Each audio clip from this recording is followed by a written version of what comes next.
মাহফিলটাকে control করার জন্য যথেষ্ট, ঠিক কিনা? কেউ যেন চলাচলের রাস্তায় মাঠ কোনাকুনি করতে না পারে।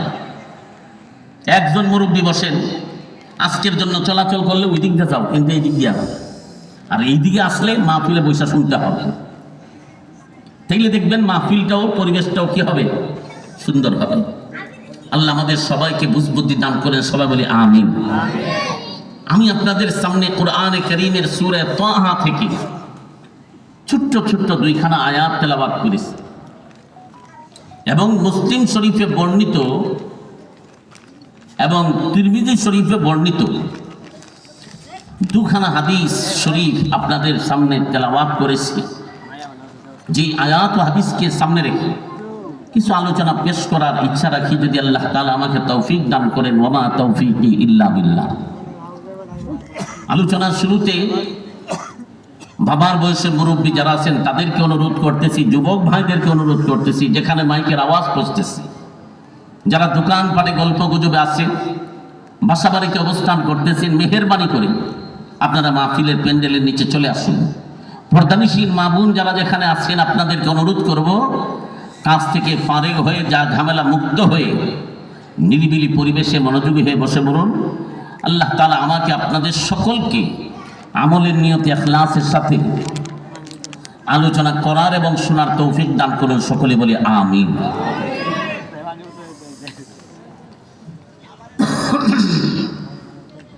আমি যে বিষয়ে আপনাদের সামনে দুখানা আয়াতে কারিমা তেলাওয়াত করি,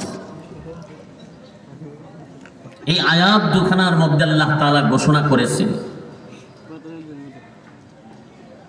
যারা দুনিয়ার জীবনে আমি আল্লাহর স্মরণ থেকে বিমুখ থাকবে, তাদের পার্থিব জীবনটাকে আমি আল্লাহ সংকীর্ণময় করে দিব। সবাই বলেন নাউজুবিল্লাহ। এই কথাটা বলেছেন কে? ইমানদার আওয়াজে বলেন, কে বলেছেন? আল্লাহর কথা কি কোনো মিথ্যা হতে পারে? আল্লাহর কথা কি কোনো মিথ্যা হতে পারে? কোনদিন আল্লাহর কোনো কথা মিথ্যা হতে পারে না। আল্লাহ তাআলা বলেছেন, যারা দুনিয়ার জীবনে আমি আল্লাহর স্মরণ থেকে বিমুখ থাকবে,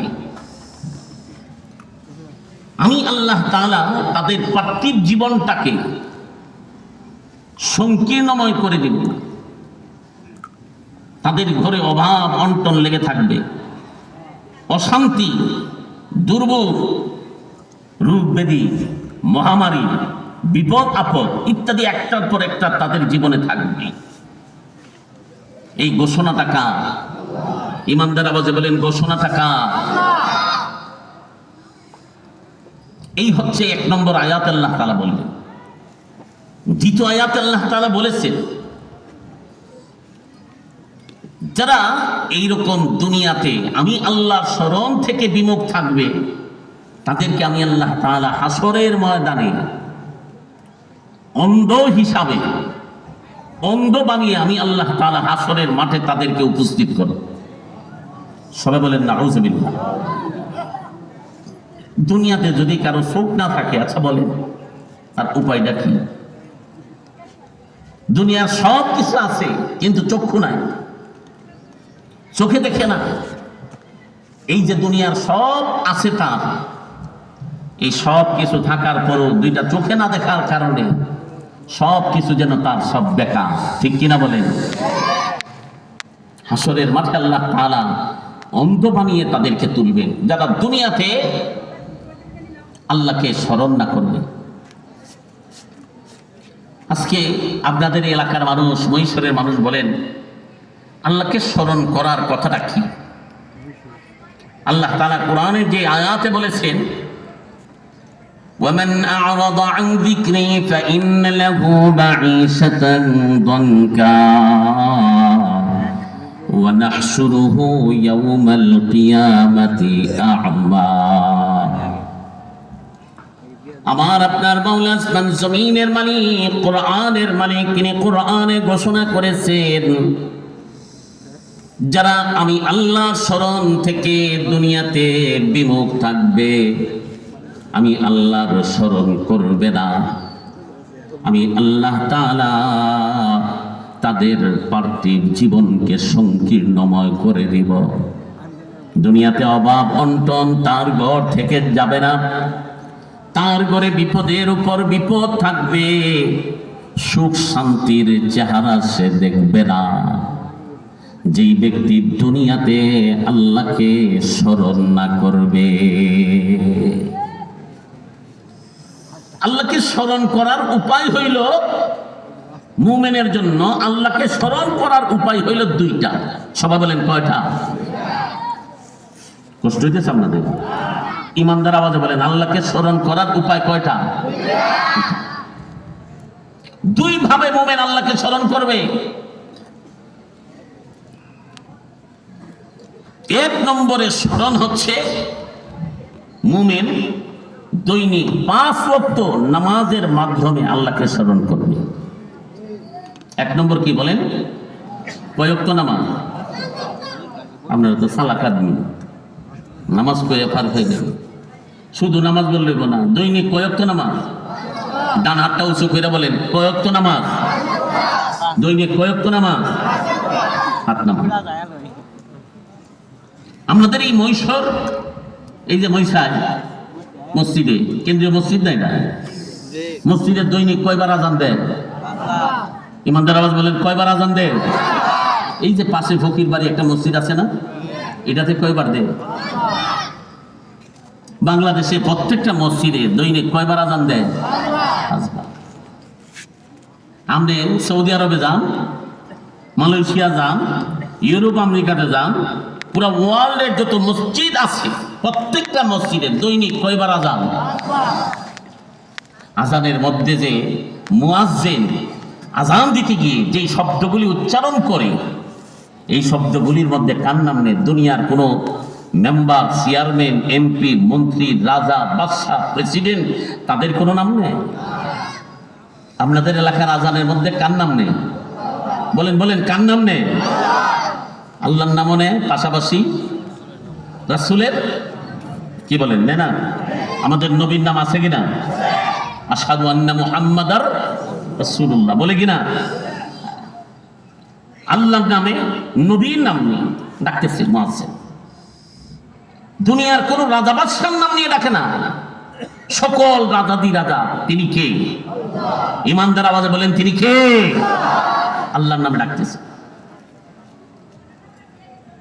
মুয়াজ্জিন তার জবান দিয়ে আল্লাহর পক্ষ থেকে আহ্বান করতেছেন, ডাকতেছেন, আল্লাহু আকবার, আল্লাহু আকবার, আল্লাহ সুমহান, আল্লাহ সুমহান। হে মহিষার এলাকার মানুষ শুনে রাখো, বাজারের ব্যবসায়ীরা তোমরা শুনে রাখো, তোমাদের কাছে ব্যবসা সবচেয়ে বড়। শুনে রাখো, না না না, এই ব্যবসা তোমাকে যিনি দেন, ব্যবসাতে যিনি লাভ দেন আবার লস দেন, দেখি না বলেন? কোন কোন ব্যবসায়ীকে লাভের উপর লাভ করে করে তাকে শিল্পপতি বানিয়ে দেন, আবার কোন ব্যবসায়ীকে দিনের পর দিন লস দিয়ে তাকে পথের ভিখারি ফকির বানিয়ে দেন। তিনি কে? ওই ব্যবসায়ীর কাছে আজানের ধ্বনি দিয়ে মুয়াজ্জিন তার জুবানের মাধ্যমে আল্লাহ তাআলা মেসেজ পাঠাইতেছেন, শুনো ব্যবসায়ী, তুমি ভাবতেছো তোমার ব্যবসা সবচেয়ে বড় না, তোমার এই ব্যবসার চেয়েও সবচেয়ে বড় হচ্ছেন তিনি আল্লাহ। তিনি কে বলেন? ভাই যুবকরা এখানে দাঁড়াই থাকলে আমার কষ্ট হইতেছে, একটু বসেন, একটু মেহরবানি করে বসেন। বসতে অসুবিধা আছে? একটু বসেন, জায়গা তো আছে। যারা ডানে বামে দাঁড়ানো আছেন, ওই কর্নারে একজন ভলান্টিয়ার স্বেচ্ছাসেবক ভাই, রাস্তাটাতে দেখেন এইখানে একজন, এই যে মাঝখানে যারা দাঁড়ানো আছেন, কেউ দাঁড়ায় থাকবেন না, বসার জায়গা আছে। হ্যাঁ, মেহরবানি করে একটু বসেন, সামনের দিকে আগে আসেন। ডানে বামে যারা দাঁড়ানো আছেন, এই মেহরবানি করে বসেন। তো আমি বলতেছিলাম, আল্লাহকে স্মরণ করার 1 নম্বর উপায় হইল 5 ওয়াক্তের, সবাই বলেন কয় ওয়াক্তের নামাজ?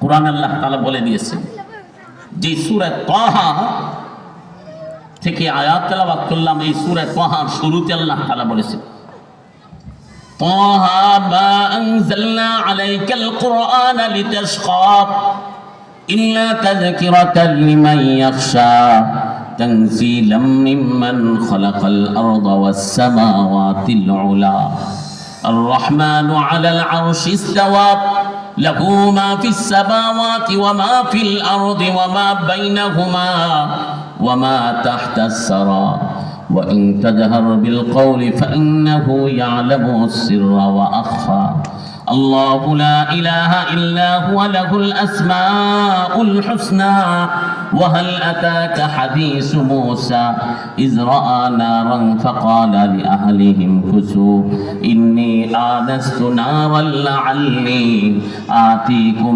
منها بقبس أو أجد على النار هدى فلما أتاها نودي يا موسى এইভাবে বর্ণনা দিতে দিতে দিতে দিতে এক জায়গায় গিয়ে আল্লাহ তাআলা বলতেছেন আকিমিস সালাতা লিযিকরি, আকিমিস সালাত, তুমি নামাজ কায়েম করো আমি আল্লাহর স্মরণ কল্পে। সুবহানাল্লাহ। পাঁচ ওয়াক্ত নামাজে মুমিন স্মরণ করে কাকে?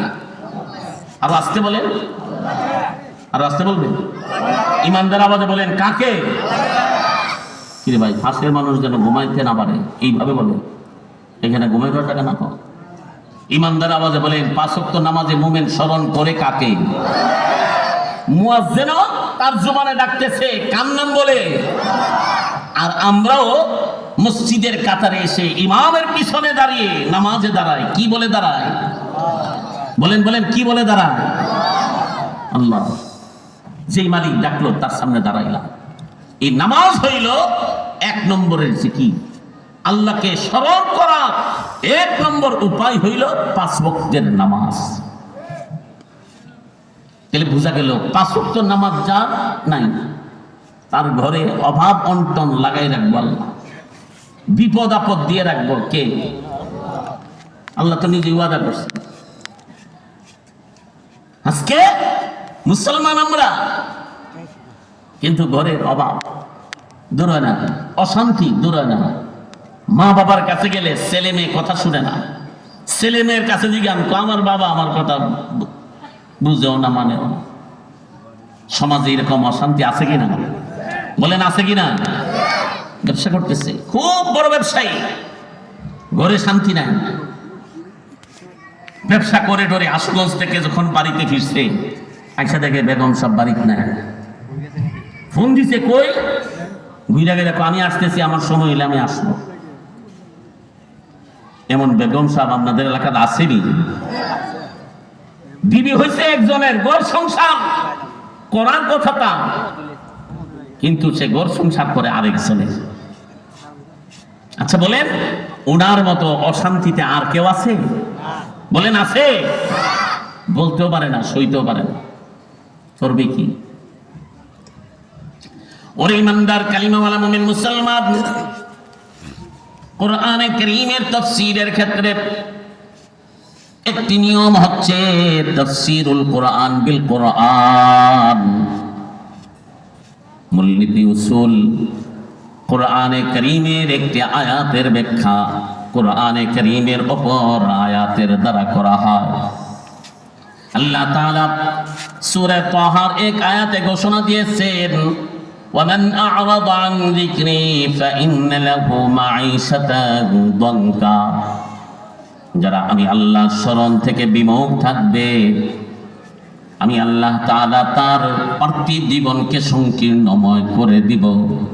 আর বিমুখ থাকা, আল্লাহর স্মরণ থেকে বিমুখ থাকার এক নম্বরের ব্যাখ্যা আল্লাহ কোরআনে দিয়েছেন আকিমিস সালাতা লিযিকরি, আমি আল্লাহর স্মরণ কল্পে আপনি নামাজ কায়েম করুন। বুঝা গেল? আল্লাহকে স্মরণ করার এক নম্বর উপায় হইল কয় ওয়াক্ত নামাজ। আমি এত আওয়াজ দিয়ে বললাম, আপনাদের আওয়াজটা তো হইল না। সবক ইয়াদ করেন, কয় ওয়াক্ত নামাজ? আল্লাহকে স্মরণ করার এক নম্বর উপায় হইল পাঁচ ওয়াক্তে। ইমানদার আওয়াজে আবার বলেন কয় ওয়াক্ত নামাজ? ডান হাতটা উঁচু করে আল্লাহকে দেখায় বলেন কয় ওয়াক্ত নামাজ? এই যে বললেন পাঁচ ওয়াক্ত নামাজ, এই পাঁচ ওয়াক্ত নামাজ পড়বে কে? কি বেঈমানে পড়বে? বেঈমানে পড়বে? এ মুসলমান, আমরা কেমন মুসলমান? মুসলমানের কোন ইবাদতের মধ্যে কোন হিন্দু তো আইতে দেখি না, খ্রিস্টানও আসে না, ইহুদিও আসে না। কি কর আপনারা ঈদের নামাজ এখানে পড়েন না? এই মাঠে ঈদের নামাজ পড়েননি? কুরবানির ঈদের নামাজ পড়ছেন নি? কোন হিন্দু রে, এই এলাকার কোন হিন্দু ও মুসলিম কুরবানির ঈদের দিন নামাজে আইছে? ভুলে আইছেন একটা, কিন্তু কদিন আগে যে পূজাটা গেছে কোন মুসলমান মনে গেছে না? হ্যাঁ গেছেনি? পূজা গেছেনি? গেছে তো গেছে, আবার যাই খাইয়াও আইছে। কিন্তু এই মুসলমান জানে না সে কি যে খাইবে। আচ্ছা কোন তো দেখি, এই যে তাদের পূজা মণ্ডলের মধ্যে যে ফাঁড়া বলি দে, ফাঁড়া কি দে? বলি দে। এই বলি দেওয়া ফাঁড়া কোনো মুসলমানের জন্য খাওয়া যায় আছে? ঘুমে গেছেন আপনারা? এইটাতে এই দিন দিয়ে ফাঁড়ার গোস্ত দিয়া, বলি দেওয়া গোস্ত দিয়া বিরিয়ানি ভাগ করে যে দাওয়াত দিয়ে আমরা বাচ্চাদের সহ বেগম সাহেবদের নিয়েও খাওয়াইছে। আমরা তো মহিষাইর মাদ্রাসাটা একদিন জিগেলেন না মুফতি সাহেবরে, হুজুর আমার বলা যে এটা খাইয়াইল, এটা কি হালাল না হারাম? দুনিয়া সব মুফতি মুহাদ্দিসে উড়াই আনেন, কোন মুফতি মুহাদ্দিস এটাকে হালাল বলতে পারবে না, ঠিক কিনা? ওই কুকুরের গোশতটা যেমন হারাম, হিন্দু ও মুসলিম তাদের হাতে বলি দেওয়া, তাদের হাতে গলা কাটা, জবাই করা পশুটাও এইরকম হারাম। কিন্তু আমরা কিছু কিছু নামদারি মুসলমান, নামদারি মুসলমান মুনাফিক, এইগুলির অবস্থা হইল সারা জীবন খাইতে খাইতে জবাই করা, আল্লাহর নামে জবাই করা হালাল গোশত খাইয়া তার স্বাদ মিটছে না, হারামটা না খাইলে এর আত্মাতে স্বাদ আয় না। এমন কিছু নামদারি মুনাফিক মার্কা মুসলমান আমাদের সমাজে আছে কিনা? এইগুলি খাইবার জন্য মন গড়া মাছলা বানাইলা। কি মাছলা বানা? তাই ধর্ম যার যার, উৎসব সভা। কি কালকা বাড়ির টিকায় করবেন? নাউজুবিল্লাহ। সবাই বলেন নাউজুবিল্লাহ। এই কথা যদি কেউ দিলের থেকে বিশ্বাস করে বলে, দিলের থেকে যদি এই কথাকে সে মাইনা বলে, তার ঈমান থাকবে না, সে বেঈমান, সাথে সাথে তার ঈমান চলে যায়। তুমি যে মুসলমান হইয়া এই যে স্লোগানটা বানাইলা, তুমি যে বললা ধর্ম যার যার, উৎসব সবার, তাইলে কুরবানির ঈদ, এই ঈদ তো ধর্ম যার যার, উৎসব সবার। এই কথা বইলা কোন হিন্দু যে তোমার ঈদগার মাঠে আইল না। হে মুসলমান, এক মাস রোজা রাখলা, ঈদ উল ফিতরে এসে তুমি ঈদের নামাজ আদায় করলা, ধর্মীয় উৎসব। কোন হিন্দু তো এই স্লোগান দিয়া তোমার ঈদ উল ফিতরের জমাতে আসছে না? আসছে? বলেন আসছে? এই স্লোগান মুসলমানকে নাস্তিক মুরতাদ বানানোর স্লোগান হচ্ছে এই স্লোগান। এই জন্য আমাদের মনে রাখতে হবে আমরা মুসলমান। বলেন আমরা কি? ইমানদার আওয়াজে বলেন আমরা কি? যে আওয়াজে কোন এই মুসলমান, এই আওয়াজে হিন্দু রাম বাম ইটা মরবো এমনি হুকায়া হুকায়া, বুকটা টান করে, বুকটাতে সাহস করে নিজে বলেন আমরা কি? ইমানদার আওয়াজে বলেন আমরা কি? মুসলমান সিংহের জাতি। আজকে মুসলমান আমরা মেয়ন্নির বাচ্চা হয়ে গেছি। বিলাই পর্যন্ত এসে আমরা রে বেদা দেয়। কেমনে বেদা দেয় বুঝবেন? আমাদের দেশে মুসলমানের সংখ্যা কম না বেশি? শতকরা কতজন মুসলমান? 2024 সালে আদমশুমারিতে যেই তথ্য এসেছে, এই তথ্য মতে 92% হইল মুসলমান। কত পার্সেন্ট মুসলমান? শতকরা কতজন মুসলমান?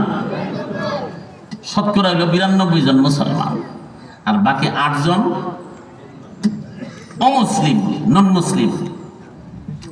এদের মধ্যে 6 জন ধরা যায় হিন্দু, শতকরা 6%। বাকি 2% হইল খ্রিস্টান, ইহুদি, বুদ্ধ, তারপরে নাস্তিক, মুরতাদ, এইগুলি মিলে বাকি 6%। তাইলে আমাদের যে জরিপ মতে আমরা বলবো আমরা 92% হইল মুসলমান, বাকি 8% হইল অমুসলিম, ঠিক কিনা? বলেন কত পার্সেন্ট মুসলমান? বলেন বলেন কত পার্সেন্ট মুসলমান আর অমুসলিম কত পার্সেন্ট? আচ্ছা, মহিষের এলাকার মধ্যে 8% বেশি না 92% বেশি? ঘুমা গেছেন গা আপনারা? না অঙ্ক ভুলে গেছেন গা? 8 বেশি না 92 বেশি? আজকে যদি মহিষের এলাকাতে একটা ইলেকশন হয় আর 92টা ভোট যদি একজনে পায় আর 8টা ভোট যদি আরেকজনে পায়, ফাঁস করবো কেনা? বড়রা আওয়াজ দিয়া কোন আর ছোটগুলো আমাদের ঘর মুরব্বীরা বুঝে লাইতেছে দৈরা লাইতেছে ইলেকশন দিয়ে আমরা রে। আরে ভাই, আপনার কাছে কি আমি ভোট চাইতে পাইছি? হিসাবটা কর না। একজনে ভোট পাইছে 92টা আর একজনে ভোট পাইছে কয়টা? 8টা। ফাঁস করবো কেনা? কন্যা কেডা? 92 ফাঁস করবো। সারা দুনিয়ার সবাই বলবে 92 ভাস, ঠিক নেই?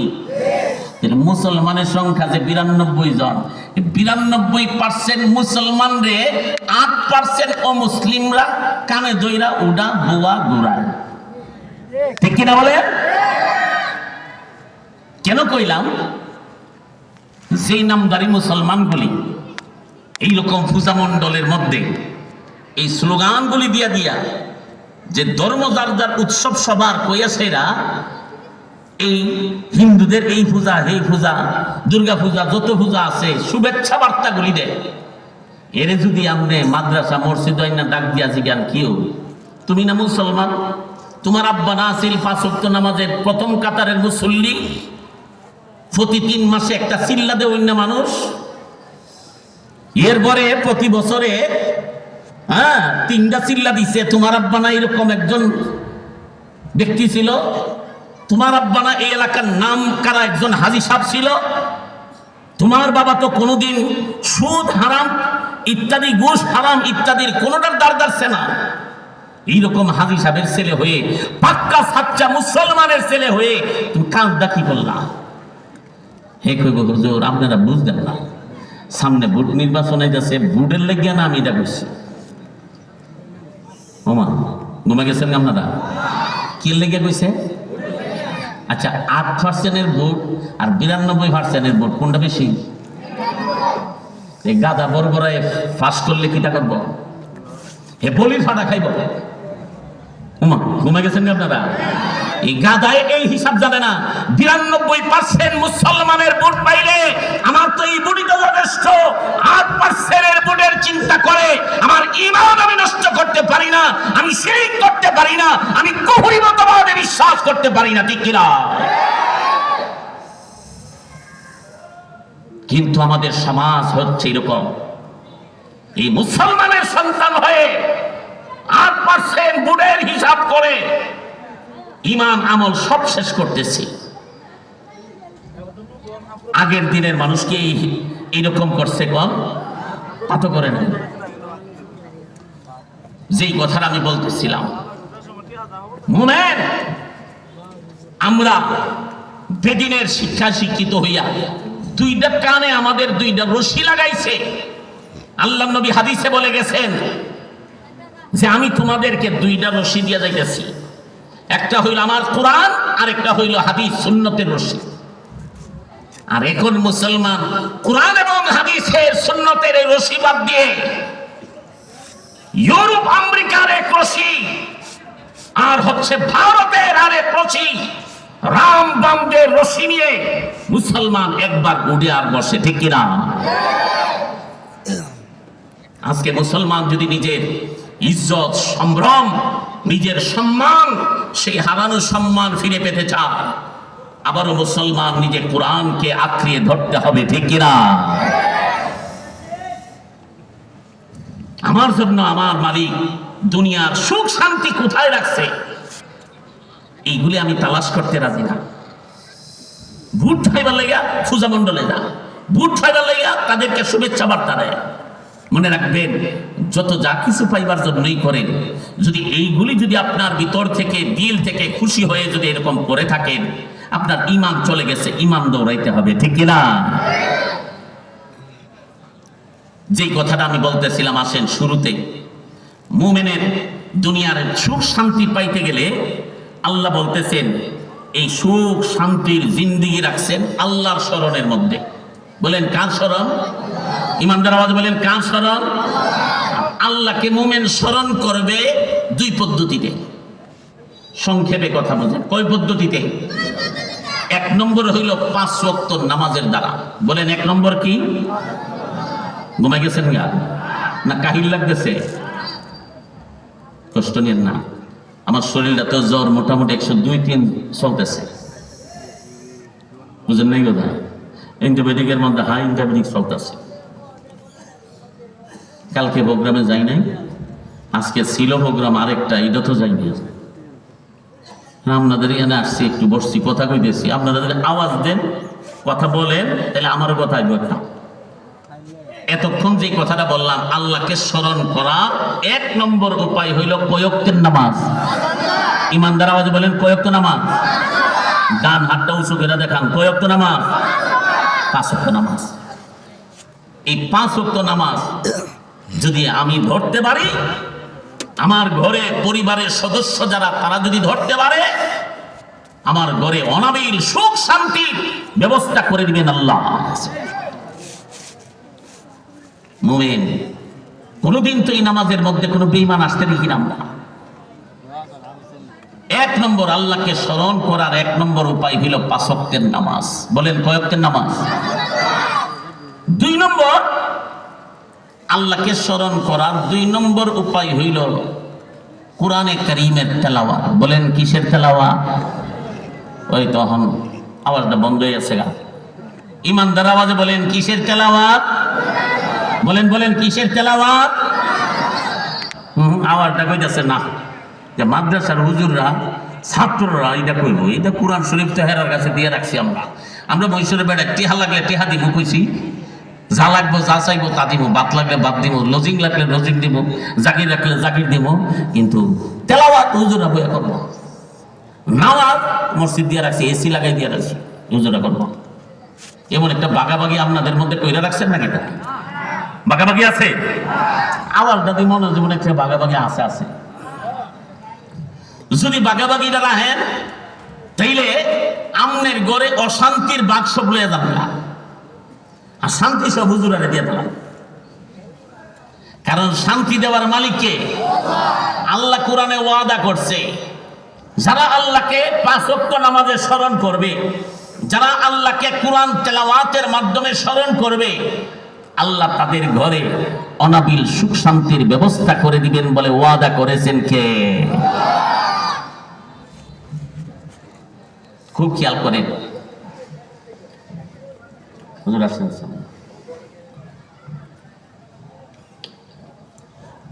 এই যে ছোট্ট বাচ্চাগুলি ঘুরতেছে, এরা যদি একটু বসাইতে পারতেন, আমি খুব দিলের টিকা তৃপ্তি পেতাম। যারা দাঁড়ানো আছেন এই গেটে, একটু মেহেরবানি করে বসে আলোচনা করে এক পর্যায়ে যে আখেরি দোয়া হয়ে যাবে, এরপর বাড়ি যাবে সবাই। একটু মেহেরবানি করে বসে, মেহেরবানি করে। যারা হাঁটাচলা করতেছেন মেহেরবানি করে বসে। মুরব্বীর একজনে ধরে নিয়ে, উনি আমার দাদার খুব কাছের মহব্বতের মানুষ, পুরান মানুষ। আপনাদের এলাকার মুরব্বী নাও নেই? আমার দাদারে চিনতেন তো? কেনা অনেকে ইয়ং মানুষ তো বুঝল লইতেছে। হেরারে বড় হুজুর বললে বুঝাইবো আপনার আশুগঞ্জের একজন আছে না,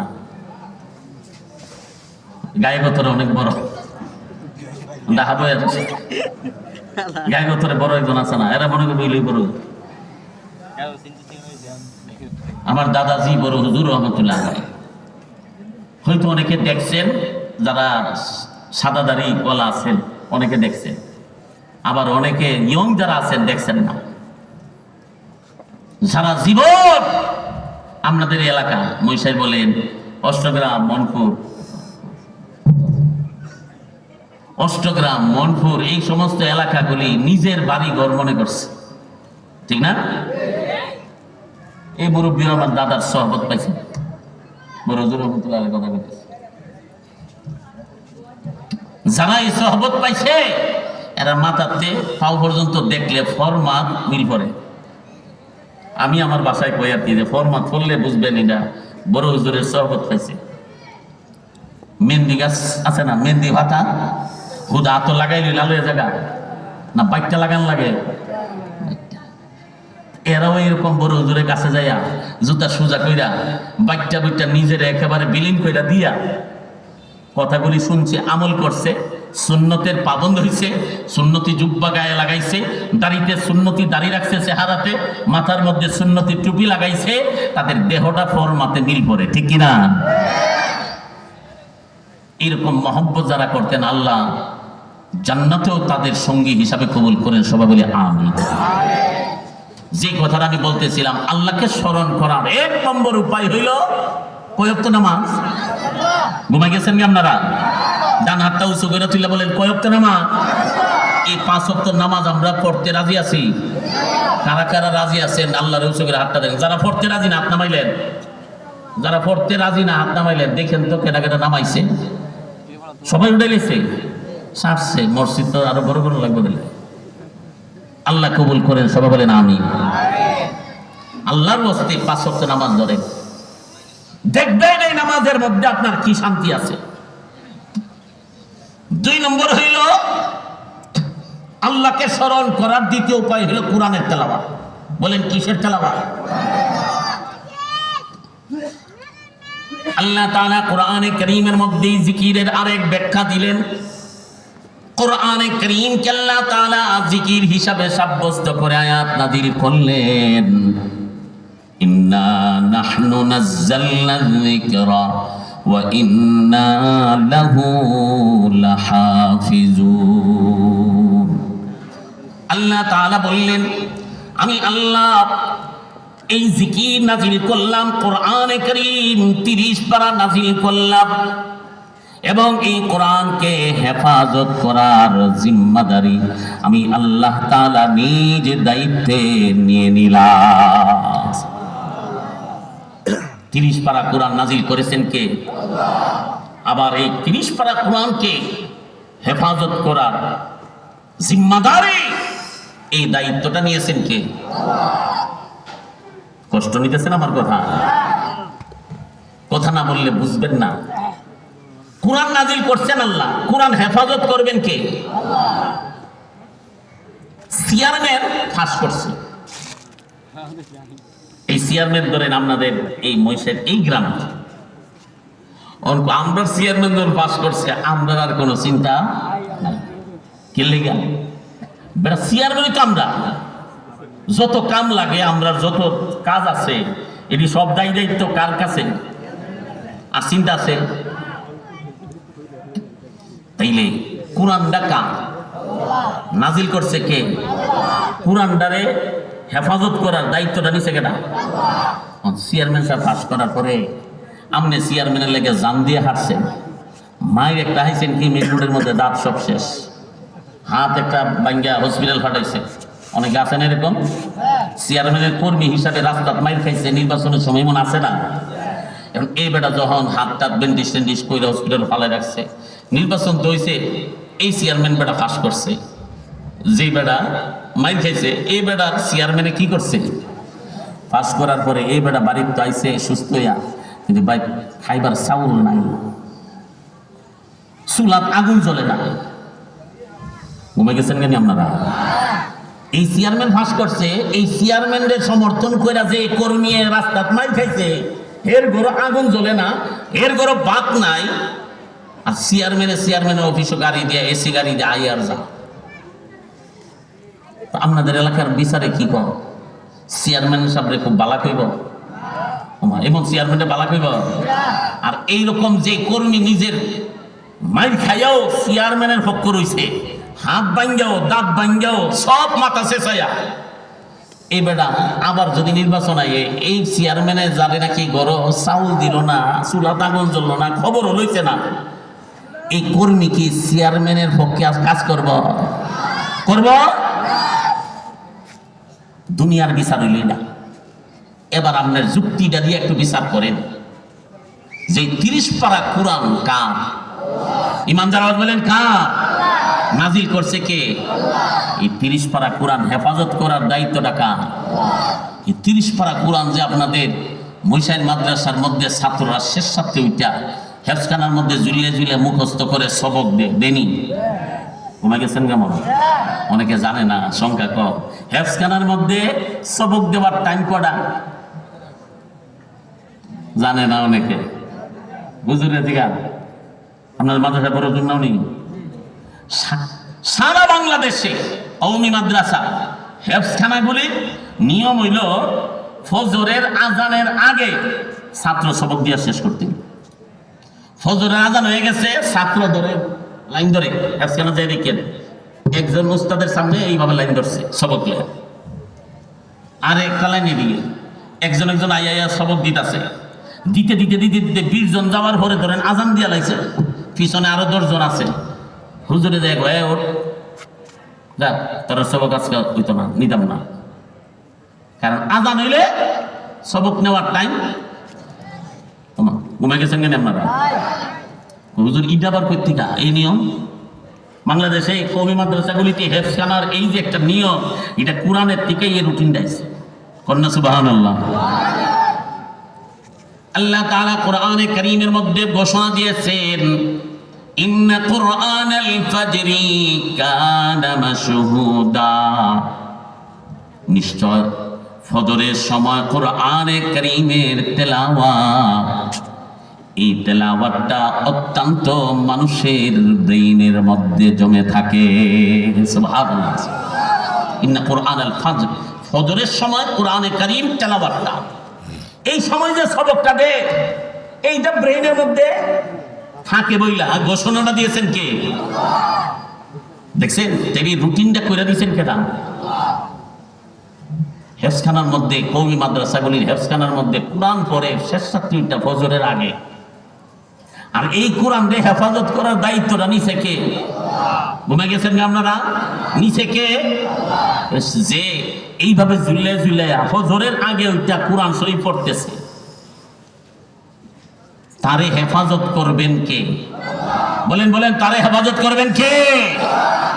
নাকি সন্দেহ আছে? আমার ঘরে আপনার ঘরে কোরআন নাই, কোরআন পড়ে না, ফজরের সময় নামাজই নাই, সারা রাত মোবাইলের পিছনে, ইন্টারনেটের পিছনে, ফেসবুকের পিছনে, টিভির পিছনে থাকতে থাকতে ঘুমুই তো শুরু হয়েছে 4টার সময়, 3টার সময়। ফজরের আজান হয়েছে, দরজা জানালার এই বালকের আরো চাপ দিয়ে লাগা, আজানের আওয়াজে ঘুমাইতারি না, মাইয়ের আওয়াজটা তো বড় কেন? ঘুমাই গেছেন কেন আপনারা? এমন কেউ কেউ আসেনি? আছে কেউ? এর আজানের আওয়াজে হে ঘুমাইতারে না। এরপরে যখন সূর্যের তাপটা লাগবো বাপ শেষায় মেছে জানালার পর্দাটি টাইনা দিতারে না। নিজের ঘরের বিবির পর্দা নাই, মাইয়ার পর্দা নাই, জানালার পর্দা কে লেগে দিছে? গান হ্যাঁ মিলুকের পর্দা লেগে দিছে, হ্যাঁ ঘুমাইবার লেগে। সূর্যের আলোতে, দিনের আলোতে তার ঘুমের জন্য ডিস্টার্ব না। সবাই বলেন নাউযুবিল্লাহ। এ মুসলমান, আমার ঘরে তো কোরআন নাই, 5 ওয়াক্তের নামাজ নাই, আমার ঘরে রহমত বরকত শান্তি থাকবো কেমনে? তিরমিজি শরীফের রওয়ায়াত, আল্লাহ নবী সরকারে দু আলম বিশ্ব নবী রাহমাতুল লিল আলামিন তিনি তার হাদিসে ঘোষণা দিয়েছেন, ইন্নাল্লাযী লাইসা ফী জাওফিহি শাইউম মিনাল কুরআন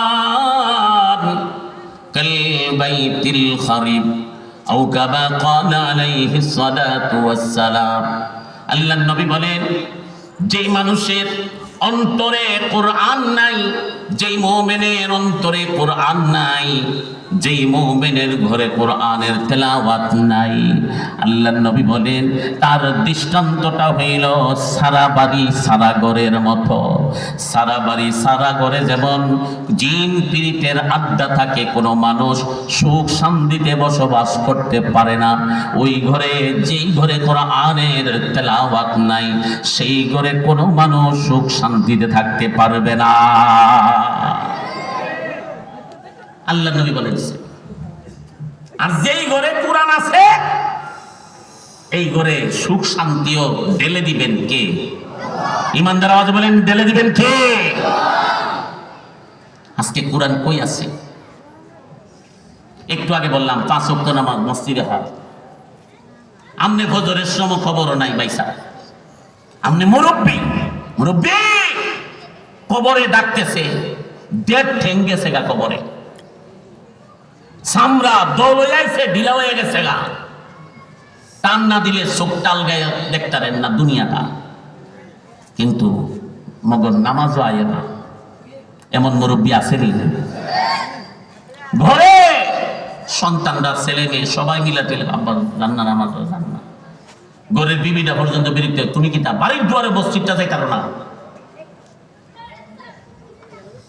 উত্তর দিতেছি আমি, যা জানো না বেগম সাহ বিবি পর্যন্ত সেটা 2 দিন পরে বললে জানাজাটা পড়বনি মানছে তোমার রামরা না বুঝি। কেউ বেনামাজি মারা গেলে জানাজা পড়তে হয় মানুষে, নামাজি যদি মারা যায়, নেককার মানুষ মারা যায়, মানুষের না জানাজাটা পড়তাম না, এটা নেককার মানুষ আজকে মারা গেছে, ঠিক না? যে কথাটা বলতেছিলাম, আপনি মুরব্বী হয়ে গেছেন, কবরে ডাকতেছে, বাড়ির দুয়ারে মসজিদ, নামাজ যায় না, বেগম সাহেব কইতেছে তুমি যাও না মসজিদ, পতলা কথা কইস না, জানে দেনা রতে খোলা না, আসেনি? বেগম সাহেবের উত্তর দে, রতে খোলা না, জানে। কিন্তু লাদিব বোর কইরা শাস্ত্র গিয়ে আবার বইয়া থাকে, আসেনি? আসেনি না? আপনাদের লাগান না? বিকালবেলা টুকটুকে একটা বাজার জায়গা, এই বুড়া বেটি বাড়ির দুয়ারে মসজিদ যাই কারণ তুমি বাজারও শাস্ত্র দিয়ে যাও গা, মানুষে দেখে না, ফেটনি কথা কইস না, পতলা কথা কইস না। তুমি চা খাইবার মনে চাইলে গরুয়ার চা আছে না, ফুতে বিদেশ থেকে ভালো কফি পাঠাইছে, ব্র্যান্ডের চা পাঠাইছে, বাপে চা খা, দুধ চা খা দেখা একেবারে দুবাইয়ের নিডু ইনটেক নিডুটা পাঠাইছে। এবার বিবি বুঝাইয়া কইতেছে, ফুতের বউ বুঝাইয়া কইতেছে, আব্বা আপনার ছেলে যে পাঠাইছে এই কফিটা বানাই দেয়, নেসলে কোম্পানি খুব ভালো ব্র্যান্ডের কফি, এটা বানাই দেয়। তার লাগে না জিব্বা, ইটা কি লাগে না? জিব্বা তার লাগে না, মজা লাগে না? ও শ্বাস তুলে ফুরান হাতির চা, এটা তার জিব্বা খুব টান লাগে। যখন বউয়ে ফুতে মাইয়া এইভাবে বেড়াইয়া ধরছে, কয় তোর জানো শ্বাস তুলো গেলে আদি ফারার খবরটা পাওয়া যায়, তাহলে শ্বাস তুলো কেড়ে যাবে যে নেই, কি এর খবর লইত বুঝতে দেবো না, কি এর খবর? আদি ফারার খবর। নিজের জানের জব দিতে পারে না, মসজিদও যাইতে না, রুকু করতে পারে না, সেজদা করতে পারে না, জান চলে না, নামাজের কথা কইলে তার রতে খোলা না। কিন্তু বাজারও যাইয়া 2 বেলা চানা খাইলে তার ফেডের ভাতও জমনা, এমন পাবলিক আসেনি? বইছে তো বইছে, আর টাকরা সাইয়াজে নিচ্ছে, চোখটা ফাঁপিও দে না, কিতা দেখে সবের জিনিস যেই সব আল্লাহ দিছে, কোরআন পড়তো, মসজিদে যদি নামাজটা পড়া বৈশাও থাকতো, আর একটা নামাজের অপেক্ষা। আল্লাহ নবী বলেন এক নামাজের পরে যদি মসজিদে কেউ বসে থাকে, পরের জামাতের অপেক্ষা আল্লাহ তাকে নফল ইবাদতের সওয়াব তাকে দান করে। শাস্ত্র বইয়ে দিছে, এমাদা মসজিদে নামাজ চলে, তার শাস্ত্র ভাই করা কইরা লিগার দেখে সারে করা লিগার দিস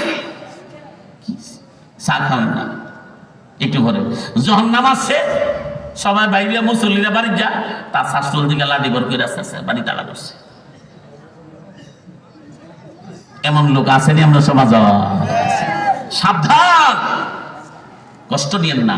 আল্লাহর হস্তে আমার কথাগুলি আমলের নিয়তে শুনেন, নিজের অভ্যাসটাকে, নিজের নেচারটাকে, নিজের আখলাকটাকে, চরিত্রটাকে একটু ভালো করার চেষ্টা করেন। যে আমি যে কবরে যাব 2 দিন পরে, কবর কি আমি নামাজি হইয়া যাব, নাকি আমি শ্বাস তুলে গীবতকারী, শ্বাস তুলে বৈশা গুনাহকারী হিসাবে আমি কাফনের কাপড় বিন্দা কবরে যাব? যেই কথা বলতেছিলাম, আল্লাহ নবী বলছেন আল্লাহকে স্মরণ করার কয়টা উপায়? ঘুমে গেছেন কি আপনারা? বুঝলা লাইছেন? 1 নম্বর উপায় হলো, সবাই কনা, সবাই কোন কয়েকটা নামাজ, সবাই বলেন কয়েকটা নামাজ। 2 নম্বর বলেন বলেন কোরআন। একটু আগে আমরা বলছি, শুনছেন, এই দেশে শতকরা 92 জন মুসলমান। শতকরা কতজন? এই যে 92 জন মুসলমান, আর বাকি 8 জন হইল অমুসলিম। আপনাদের মহিষার এলাকার প্রাইমারি স্কুল আসেনি? কেউ যেন জানেই না, আসেনি? সরকারি প্রাইমারি স্কুল আছে না?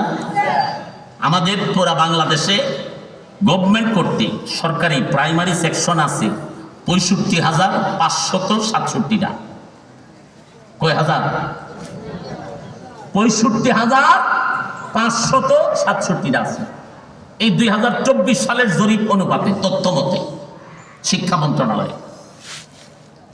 আচ্ছা বলেন, এই যে প্রাইমারি স্কুলগুলি আছে, প্রাইমারি স্কুলগুলিতে কত পার্সেন্ট মুসলমানের বাচ্চা? কত পার্সেন্ট? আমাদের মুসলমানের সন্তান প্রাইমারি স্কুলে পড়ে কত পার্সেন্ট? ওমা ঘুমাই গেছেন গা? একটু আগে বললাম 92%। অন্দিয়ার উত্তর দেন না, কত পার্সেন্ট? 92% মুসলমানের সন্তান স্কুলে পড়ে, প্রাইমারি স্কুলে। শতকরা 8 জন দেখা দেব মুসলিম। তাইলে মুসলমানের সন্তানের জন্য কোরআন সহিভাবে পড়া এটা কি ফরজ? কোরআন সহিভাবে পড়া কি? সবাই বলেন কোরআন সহিভাবে পড়া কি ফরজ? কোরআনটাকে সহিভাবে পড়া এবং নিজের দিনের উপর চলতে গেলে যতটুকু শিখলে দিনের কাজগুলি, নামাজ, রোজা ইত্যাদিগুলি করা যায়, হক হালাল মতো চলা যায়, অতটুকুন দিন শিক্ষা করা এটাও ফরজ। আজকে প্রাইমারি স্কুলগুলিতে 92% মুসলমানের সন্তান, আমাদের সন্তান। আপনারা বলেন, আপনাদের গ্রামের প্রাইমারি স্কুলের মধ্যে কোরআন শরীফ পড়ানো? আমার না যেমন 2-4 জনে পড়ায়, কোরআন শরীফ পড়া। স্কুলে বাংলা টিচার আছে নি? ইংলিশ পড়াইবার লাগে ইংলিশ টিচার আছে নি? অঙ্ক গণিত পড়াইবার জন্য বিচি টিচার, অঙ্ক পড়ানোর টিচার আছে নি? কিন্তু কোরআন পড়াইবার লাগিয়া, ধর্ম শিখাইবার লাগিয়া ধর্মীয় কোন আলেম, শিক্ষক, হাফেজ, কারি নাই। এ মুসলমান, কেমন আমাদের বদনসিব! কিছুদিন আগে এই কেয়ারটেকার সরকার আমলে নীতিমালা, শিক্ষা নীতিতে আনছিল প্রত্যেকটা প্রাইমারি স্কুলে একজন করে গানের শিক্ষক নিয়োগ দিতেই। সবাই বলে নাউজুবিল্লাহ। কি এর শিক্ষক? আচ্ছা, গান কি মুসলমানের সন্তানে গান গাইতে পারবো? গান হইল হারাম। গান কি? সবাই বলেন গান কি? আবার নি কেউ চুপে চুপে কইতেছেন হারাম। গান কি? হারাম, জায়েজ নাই। আল্লাহর নবী বলছেন, আল গিনা ইউমবিতুন নিফাকা ফিল কলব কামা ইউমবিতুল মাউজ যারআ ফিল আরদ। জমিনের মধ্যে আসমানের পানি পড়লে যেরকম ঘাস উৎপাদন হয়, আল্লাহর নবী বলে কোন মুসলমানের অন্তরে যদি গান ঢুকে, মুসলমানের অন্তরের মধ্যে নেফাকি পয়দা হয়, মুনাফিক হয়। তাইলে আমরা মুসলমান কি মুনাফিক হইতাম চাই? আমার দাদাজি বড় হুজুর রহমতুল্লাহ আলাইহি বলতেন, যেই অন্তরে ঢুকবো গান, ওই অন্তরে থাকতে পারে না ঈমান। যেই দেশে 92% মুসলমানের সন্তান প্রাইমারি স্কুলে পড়ে, ওই দেশে প্রাইমারি স্কুলগুলিতে কোরআনের শিক্ষক নাই, দিনিয়াত শেখানোর কোনো শিক্ষক নাই। গান শিখাইবার শিক্ষক নিয়োগ দেওয়া হইব। আজকে নিউজে দেখলাম এটা নাকি বাতিল করা হয়েছে। যদি হয়ে থাকে সবাই বলে আলহামদুলিল্লাহ। কিন্তু বাতিল কইরা পাশাপাশি কোরআনের শিক্ষক একজন বাধ্যতামূলক করা দরকার, ঠিক কিনা? কোরআনের শিক্ষক বাধ্যতামূলক করা দরকার। কিন্তু বলেন প্রাইমারি স্কুলগুলিতে কোরআন আছে? আজকে কোরআন না দিয়ে দিছি আমরা মসজিদ মাদ্রাসা। তাইলে আজকে বলেন আমাদের মুসলমানের সন্তানগুলি কোরআন শিক্ষা, দিন শিক্ষা, ইসলামিয়ত শিক্ষা, দিনদারি ধর্ম শিক্ষা মাদ্রাসা ছাড়া অন্য কোন জায়গায় আর আছে? এই জন্য মাদ্রাসার শিক্ষাটা ফরজ। আমার দাদা জীবর হুজুর রহমতুল্লাহ আলাইহি বলতেন, তারে আগে কোরআন সহি করো, ইসলামের ফরজে মানসাব যেটা, ইসলামের বেসিক বিষয়গুলি এটি শিক্ষা দাও, দেওয়ার পরে তার নিয়ে স্কুলে দাও। ইংরেজি পড়ুক, সে ডাক্তার হোক, ইঞ্জিনিয়ার হোক, অসুবিধা নাই। কারণ খালি পেটে যদি সকালবেলা কেউ একটা পিঁয়াজ খান, কি খান? খালি পেটে খাইছে পিঁয়াজ, এরপরে যায় দুপুরবেলা দাওয়াত খাইছে কুরমা ফুলাও দিয়া গলা পর্যন্ত বইরা, ডেকুর আইলে কিসের গন্ধ আইব? আমার দাদা জীবর হুজুর রহমতুল্লাহ আলাইহি বলতেন, যখন তার ভিতরে কোরআন ঢুকাই দিবা, এরপরে সে ইঞ্জিনিয়ার যদি হয়, ডাক্তার যদি হয়, ব্যারিস্টারও হয়, তার ভিতর থেকে কোরআনের সেন্ট বের হবে, ঠিক কিনা? এই জন্য মাদ্রাসাগুলিতে কোরআনের শিক্ষা আছে, 5 ওয়াক্ত নামাজের শিক্ষা আছে, স্কুলগুলিতে তো নাই। স্কুলগুলিতে তো নাই। তাহলে মাদ্রাসাগুলি আমাদের দরকার আছে কিনা? ইমানদার আওয়াজে বলেন দরকার আছে। কে কে মনে করি দরকার আছে? আল্লাহ রুচু করে হাতটা দেখা। দরকার আছে। মনে রাখবেন, এই মাদ্রাসাগুলিতে যারা পড়ে, আমাদের সমাজে কেউ কেউ আছে পইটা পইরা দেশ চালাই যাবো, ইরা হইলে কি হইব? বেকার বেকার। আমি একটা হাদিস, 2টা হাদিস পড়ছিলাম, একটা হাদিসের অর্থ বলছি, আরেকটা হাদিস এটা বইলে আমার আলোচনা শেষ করুন। কষ্ট পাইতেছেন অনেকে, মনে একটু বিরক্তি হইতেছে। খুব খেয়াল করেন একটা হাদিস। আল্লাহ নবী সরকারে দো আলম নবী মুহাম্মদুর রাসূলুল্লাহ সাল্লাল্লাহু আলাইহি ওয়াসাল্লামের একটা হাদিস আমি পড়ছি। হাদিসটার শানে উরুদ বলা হয়, মুসলিম শরীফ আছে, ইবনে মাজার মধ্যে আছে। হযরত উমর রাদিয়াল্লাহু তাআলা, নাম শুনছেন নি? বলেন বলেন, কে? হযরতে উমর রাদিয়াল্লাহু। উনি যখন ইসলামের দ্বিতীয় খলিফা হইল, উনি হযরতের নাফেকে মক্কার গভর্নর বানাইছেন। মক্কা শরীফের গভর্নর বানাইছে। যেমন আমাদের দেশের মধ্যে বিভিন্ন জেলার কি বানান? ডিসি বানায়নি, জেলা প্রশাসক। উনি হইলেন এই ডিস্ট্রিক্টের প্রধান।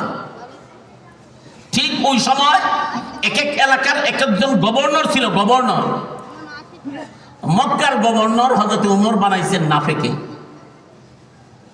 কোন এক সফরে হযরত উমর রাদিয়াল্লাহু তাআলা আনহু মক্কার বাহিরে একটা উসমান নামক জায়গা, তায়েফের রাস্তা, উসমান নামক জায়গা এক সফরে হযরত উমর রাদিয়াল্লাহু তাআলা আসছেন। দেশের প্রেসিডেন্ট যদি এক জায়গায় আয়ে, ধরেন আমাদের দেশের প্রেসিডেন্ট যদি আজকে ভৈরব আয়, তো ব্রাহ্মণবাড়িয়ার যে জেলা প্রশাসক এই বেটাও কিন্তু প্রেসিডেন্টে সংবর্ধনা দিবার লেগে গিয়ে কই হাজির? ভৈরব হাজির নেই। অথচ ভৈরবের জেলা কি? ব্রাহ্মণবাড়িয়া। ভৈরবের জেলা হলো কিশোরগঞ্জ। ভৈরবের জেলা কি? এখন কিশোরগঞ্জের জেলা যে ডিস্ট্রিক্টের জেলা যিনি ডিসি, উনি আসবে। ব্রাহ্মণবাড়িয়ার ডিসি গেল কেন? না গেলে আমার যদি না ভা, আমি যদি অভ্যর্থনা না দেই, আমি যদি না একটু তেল ঘি না মাহি, আমার চাকরিটা থাকবো না। সামনের প্রমোশনটা আমার আটকে যেতে পারে। আর একটা প্রমোশন হইলেই তো আমি সচিব, উপসচিব, সচিব হয়ে যাব। বুঝলেন নাকি? হ্যাঁ, হযরত উমর হচ্ছেন অর্ধজাহানের শাসক, খলিফা। উনি উসমান নামক জায়গায় গেছেন। মক্কার যিনি গভর্নর হযরত নাফে, উনি গেছেন ওইখানে। হযরত উমর রাদিয়াল্লাহু তাআলা নাফেকে দেখা ওনার একটু মাথা গরম হয়ে গেছে। আমি তারে বানাইছি অমুক জেলার জেলা প্রশাসক, গভর্নর, তার জেলা সাইডা তাই নাই বললো, ব্যাপারটা কি? বুঝলেন না কথা? কথাটা খেয়াল করছেন না আপনারা? খুব মনোযোগ দিয়ে বুঝেন কথাটা। ওমর রাদিয়াল্লাহু তাআলা আনহু হযরত নাফেকে ধরছেন, হে নাফে, মান ইস্তাখলাফতা আলা আহলিল ওয়াদি, মক্কাবাসীদেরকে আহলে ওয়াদি বলে, আহলে কুরাও বলে। তুমি যে এই পর্যন্ত চলে আসলা, মক্কা নগরী হইল এই সারা ওয়ার্ল্ডের মধ্যে একটা শ্রেষ্ঠ এলাকা। ওই এলাকার গভর্নর আমি তোমাকে বানাইলাম, তুমি আজকে বাইরে এখানে এসে বললাম ওইখানে দায়িত্বটা কারে দিয়েছ? হযরত নাফে জবাব দিলেন, ইস্তাখলাফতু ইবনে আবজা। فقال عمر بن الخطاب من ابن أبزا؟ قال هو من موالينا। হযরত নাফে জবাব দিলেন, হে খলিফাতুল মুসলিমিন হযরত ওমর, আমি যে মক্কার বাহিরে উসমান নামক জায়গায় চলে আসলাম, আমার গভর্নরের দায়িত্বটা আমি আমার চেয়ারে বসাইয়া আসছি ইবনে আবজা নামক একজন ব্যক্তিকে। ইবনে আবজা, তাকে আমার দায়িত্বের চেয়ারে আমি বসাইয়া এখানে আসলাম। হযরত ওমর বললেন, মান ইবনে আবজা? হে নাফে, ইবনে আবজাকে আমি তো তাকে চিনলাম না। হযরত নাফে জবাব দিলেন, হুয়া মিন মাওয়ালিনা, তিনি হচ্ছেন আমাদের একজন কৃতদাস, আদাকৃত গোলাম, কৃতদাস গোলাম প্রকৃতির। চেয়ারে বসাই আছি কৃতদাস একজন রে, উনি আমাদের আজাদকৃত গোলাম। আগে গোলাম আছিল, এখন আজাদ, কিন্তু গোলাম আছিল। কথাটা কেমন করে দেখছেন নিগার বাল? গোলাম রে ডিসির দায়িত্বটা দিয়েছে, গোলাম প্রকৃতির লোকটারে গভর্নরের চেয়ারে বসাই আসছে। ওমর রাদিয়াল্লাহু তাআলা রাগ করে বললেন, গোলাম প্রকৃতির একটা লোকরে এই মক্কা নগরীর মানুষের গভর্নরের চেয়ারে তুমি বসে আসলা? ওমর রাদিয়াল্লাহু তাআলা আরো রাগান্বিত হয়ে গেছে। এবার হযরতে নাফে হযরতে উমরকে জবাব দিচ্ছেন যে, হে খলিফাতুল মুসলিমিন হযরত উমর, আমি যে আমার স্থলাভিষিক্ত আমার গভর্নরের চেয়ারে ইবনে আবজা গোলাম প্রকৃতির লোকটাকে আমার চেয়ারে বসাই আসলাম, এমনিতে আমি বসাই নাই। 3 গুণের কারণে আমার চেয়ারে আমি ইবনে আবজা গোলাম প্রকৃতির লোকটারে বসাই আস। কয় গুণের কারণে? বলেন বলেন, কয় গুণের কারণে? হযরত নাফে জবাব দিলেন, ইন্নাহু কারিউম বিকিতাবিল্লাহ ওয়া আলিমুম বিল ফারাইজ ওয়া কাযিন। হে খলিফাতুল মুসলিমিন, অর্ধ জাহানের শাসক ওমর, শুনুন, যে ইবনে আবজা গোলাম প্রকৃতির লোক ঠিক আছে, তবে তার মাঝে এরকম 3টা বৈশিষ্ট্য, 3টা গুণাবলী বিদ্যমান, যেই 3 গুণের কারণে আমি তাকে সিলেক্ট করেছি, আমি তাকে নির্ধারণ করে দিয়ে আসলাম। 1 নম্বর গুণ হইল কারিউম বিকিতাবিল্লাহ, আল্লাহর কোরআন কালামুল্লাহর সে সবচেয়ে সুন্দরভাবে সহিভাবে তেলাওয়াত করতে পারে। গভর্নরের দায়িত্বটা দিছি কারণ 1 নম্বর গুণটা হইল কোরআন শরীফ একবারে কারি সাহেব যেমনি সুন্দর করে তেলাওয়াত করে, সহি শুদ্ধভাবে সুললিত কণ্ঠে এই সুন্দরভাবে সে কোরআন তেলাওয়াত করতে পারে। সুবহানাল্লাহ। আচ্ছা, কোন তো দেখি বাংলাদেশের 64টা ডিস্ট্রিক্টের কোন একজন ডিস্ট্রিক্ট যে ডিসিরে যদি আনেন, আজকে কোরআন শরীফটা তেলাওয়াত আপনি কারি সাহেবের মতন করে পারবনি? আইনা জিজ্ঞান লাগবে, আমরা মুসলমান নি, কি বল? আগে জিজ্ঞান লাগবে না, আমরা মুসলমান নি, কাটা না আকাটা, এটা আগে জিজ্ঞান লাগবা। এরপরে না পারেননি কোরআন শরীফ পড়তো, তো আরো করে হুজুর ফরজ কয়টা জিগাইলেও পারতো না অনেককে, গোসলের ফরজ কয়টা এটা জিগাইলেও অনেককে পারতো না, কিন্তু বেড়ারে বানাইতে রাখছেন একটা 92% মুসলমানের দেশের জেলা প্রশাসক।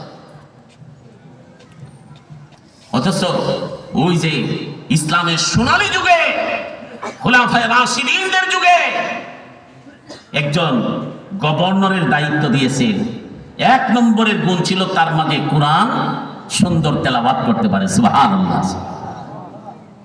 2 নম্বর গুণ ওয়া আলিমুম বিল ফারাইজ, হে খলিফাতুল মুসলিমিন হযরত ওমর, তিনি শরীয়তের বিধি বিধান সম্পর্কে সবচেয়ে বড় আলেম।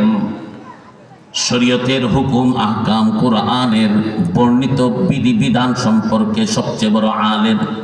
যেমন সবচেয়ে ভালো কারি, 2 নম্বর গুণ সবচেয়ে বড় আলেম। 3 নম্বর গুণ ওয়া কাদিন, তিনি একজন ন্যায়পরায়ণ বিচারক শাসক। তিনি কোনো বিচার আচার করতে গেলে আপনকে পরকে চিনে না, পয়সা খায়া ঘুরে না। ঘুমে গেছেন কেন আপনারা? কি খায়া ঘুরে না? পয়সা খায়া ঘুরে না। লাদির জোরের কারণে বিচারের মধ্যে নেই অন্যায়ের কোনো পার্থক্য। বুঝো না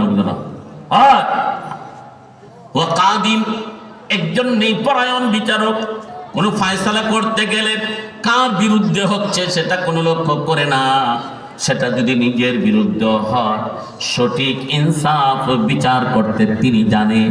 এই 3 গুণের কারণে আমি আমার গভর্নরের চেয়ারে আমার স্থলাভিষিক্ত ইবনে আফজা গোলাম প্রকৃতির লোকটাকে আমি বসাইয়া আসলাম। কয়টা গুণের কারণে? বলেন কয়টা গুণ? 1 নম্বর কুরআন তেলাওয়াত জানে ভালো। 2 নম্বর সবচেয়ে বড় আলেম। 3 নম্বর সে একজন ন্যায় বিচারক, সে ইনসাফ থেকে সরে না। এই 3 গুণের কারণে আমার স্থলাভিষিক্ত আমি তারে বানাই দিয়ে আসলাম। হযরত উমর, যিনি রাগে, যে বেটা রাগ উঠলে আল্লাহর নবী বলে গেছেন শয়তানের রাস্তা ছাইরা দে উমরের নাম শুনলে। সুবহানাল্লাহ। এই কথা শোনার পরে হযরত উমর শান্ত হয়ে গেলেন। হযরত উমর জবাব দিলেন, ফালিদা ক্বালা নাবিয়ুকুম, হে দুনিয়ার মানুষ শুনে রাখো, এই জন্যই তো তোমাদের নবী বলে গিয়েছেন, ইন্নাল্লাহা তাআলা ইয়ারফাউ বিহাযাল কিতাবি আকওয়ামা ওয়া ইয়াদাউ বিহি আখারিন। নিশ্চয় আল্লাহ তাআলা এই কোরআনের মাধ্যমে যুগে যুগে বহু মানুষকে সম্মানিত করবে। আবার এই কোরআন বর্জন করার কারণে, এই কোরআনকে ছেড়ে দেওয়ার কারণে বহু মানুষকে আল্লাহ তাআলা দুনিয়াতে পদে পদে লাঞ্ছিত, অপমানিত, পদস্থ করবে। وزبانا معزز تھے عامل قرآن ہو کر، اور ہم خائب و خاسر ہوئے ہیں تارک قرآن ہو کر۔ اور ایماندار کلمہ والا مومن মুসলমান, আল্লাহ নবীর যুগে সাহাবীরা যে এলাকাকে আবাদ করেছিলেন, বিজয় লাভ করেছিলেন, ওই সকল এলাকাতে তারা ইজ্জতের সাথে মাথা উঁচু করে মুসলমানরা দাঁড়িয়েছিল। সাহাবীদের যুগে, খুলাফায়ে রাশিদিনদের যুগে, তাবেঈদের যুগে, তাবেঈদের যুগে, সর্বযুগে মুসলমানরা মাথা উঁচু করে, শির উঁচু করে সম্মান নিয়ে দাঁড়িয়েছিল কোরআনকে আঁকড়িয়ে ধরার কারণে। আর বর্তমানে কোরআনকে ছেড়ে দেওয়ার কারণে আজকে মুসলমান পদে পদে লাঞ্ছিত, অপমানিত আর অপদস্থ। ঠিক কিনা? আজকে মুসলমান নিজেরে নিজে দোষী। আমরা মুসলমান, আমরা সংখ্যা না মাত্রা, এরপরে আমরা এটা নাই কেড়ে, এটা নাই কেড়ে, নাই কেড়ে নামাজ নাই কেড়ে, এটা জিগাও। তুমি তোমারে জিগাও, কিরে তুই নামাজ নাই কেড়ে, তুমি তোমারে জিগাও। ইজ্জত দেওয়ার জন্য আল্লাহ কোরআন নাজিল করছে 30 পারা। কালকে বৈশাখ মাদ্রাসা বয়ান শুনাইলাম, সূরা তাহার মধ্যে আল্লাহ বইলা দিচ্ছেন, সুখ শান্তি পাইতে গেলে কোরআন ধরতে হইব, নামাজ ধরতে হইব। তুই মুসলমান, ঘরে তোর শান্তি নাই কেড়ে, বিপদ জানা কেড়ে, তুই কোরআন ধরস না কেড়ে। যদি আজকে জিজ্ঞাসা করি কোরআন ঘরে আসেনি